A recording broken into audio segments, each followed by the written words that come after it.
Assalamualaikum warahmatullahi wabarakatuh. Di sini saya akan memaparkan materi yang berjudul Manajemen Public Relation. Saya Aldiansa dengan NIM 218103341184. Yang pertama ada definisi humas atau public relation. Humas adalah praktik mengelola penyebaran informasi antara individu atau organisasi dan masyarakat. Humas bisa mencakup sebuah organisasi atau suatu individu yang mendapatkan ekspor ke khalayak mereka menggunakan topik kepentingan publik dan berita yang tidak memerlukan pembayaran langsung. Profesi dari seorang humas bertanggung jawab untuk dapat memberikan sebuah informasi, mendidik, meyakinkan, meraih simpati, dan membangkitkan ketertarikan masyarakat sesuatu atau membuat masyarakat mengerti dan menerima sebuah situasi. Selanjutnya ada definisi humas menurut para ahli. Yang pertama ada Frank Jeffkins. Humas adalah sebuah bentuk komunikasi yang terencana baik itu ke dalam maupun keluar antara satu organisasi dengan semua khalayaknya dalam rangka mencapai tujuan-tujuan spesifikasi yang berlandaskan pada saling pengertian.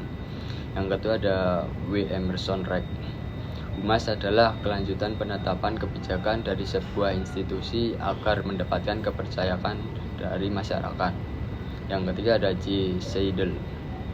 Humas adalah proses yang kontinu dari usaha-usaha manajemen untuk memperoleh goodwill dan pengertian dari pelanggan, pegawai, dan publik yang lebih luas ke dalam mengadakan analisis dan perbaikan diri sendiri, sedangkan keluar memberikan pernyataan-pernyataan.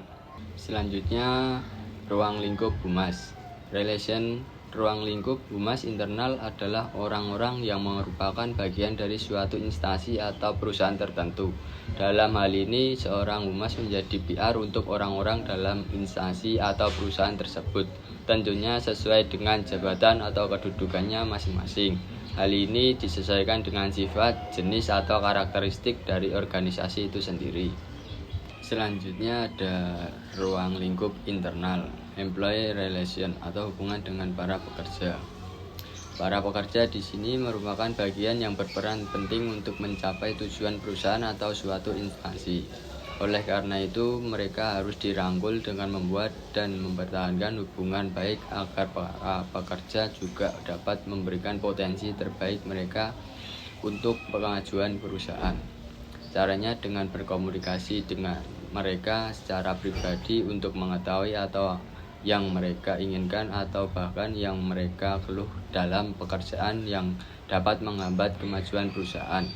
Menjaga hubungan baik ini dapat dilakukan dengan perlakuan yang adil, adanya ketenangan dan kenyamanan dalam bekerja, adanya perasaan diakui oleh perusahaan, adanya reward atau pula sarana untuk menyalurkan perasaan mereka atau tempat-tempat mereka berekspresi seperti menjalin internal dan lain sebagainya. Ada stakeholder relation atau hubungan dengan para pemegang saham. Ruang lingkup humas dalam hal ini berhubungan baik harus dibina dengan para pemegang saham. Mereka yang membantu perusahaan atau suatu instansi tetap bertahan. Hubungan yang terjadi haruslah hubungan yang sangat baik, tidak peduli besar atau kecilnya saham mereka.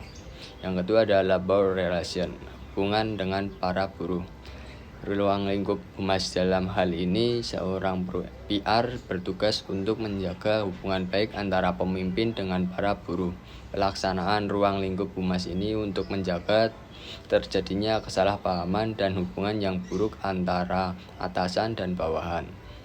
Selanjutnya ada manager relation, hubungan dengan para manajer. Manajer adalah orang-orang terpilih yang berandil dalam menentukan kebijakan perusahaan. Oleh karena itu, hubungan baik harus dijaga.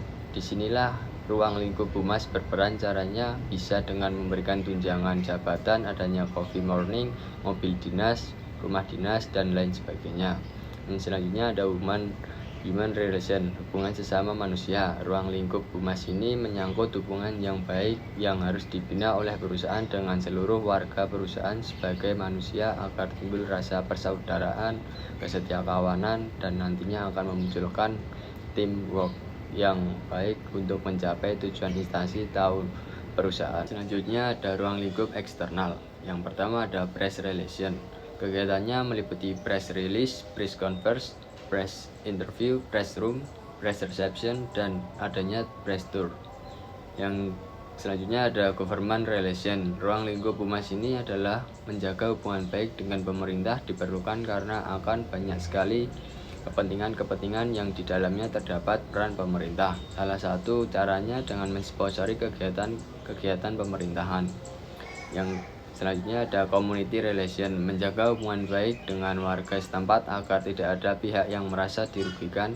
Salah satu cara dengan memberikan beasiswa. Inilah ruang lingkup humas yang berhubungan dengan community relation. Selanjutnya ada customer relation, menjaga hubungan baik dengan para pelanggan karena mereka adalah aset terbesar yang menguntungkan perusahaan. Caranya dengan memberikan kalender, merchandise, dan sebagainya. Yang selanjutnya consumer relation, menjaga hubungan baik dengan para konsumen agar apa yang kita pasarkan dapat diterima baik oleh konsumen. Caranya dengan memberikan info yang lengkap mengenai produk atau jasa yang kita tawarkan. Selanjutnya ada tujuan public relation. Tujuan public relation secara umum menciptakan dan memelihara saling pengertian. Maksudnya adalah untuk memastikan bahwa organisasi tersebut senantiasa dimengerti oleh pihak lain yang berkepentingan. Dengan adanya kata saling, maka organisasi pun harus dapat memahami publiknya. Tujuan lain keberadaan PR menurut Charles Steinberg adalah menciptakan opini publik yang favorable tentang kegiatan-kegiatan yang dilakukan oleh badan yang bersangkutan. Selain itu, tujuan PR juga untuk mengembangkan pengertian dan kemauan baik atau goodwill publiknya, serta untuk memperoleh opini publik yang menguntungkan atau untuk menciptakan kerjasama berdasarkan hubungan yang harmonis dengan publik. Selanjutnya ada fungsi public relation. Fungsi public relation adalah memelihara, mengembangbiakan, mempertahankan komunikasi timbal balik yang diperlukan dalam mengatasi masalah yang muncul atau meminimalkan munculnya masalah. Selanjutnya ada spesialisasi humas. Publisitas menciptakan bidang kekhususan humas seperti media relation, fokusnya pada hubungan dengan wartawan dan media massa. Public affairs menghasilkan bidang kekhususan seperti community relation, government relation, dan industry relation. Masing-masing fokus pada hubungan dengan masyarakat, pemerintah, dan industri.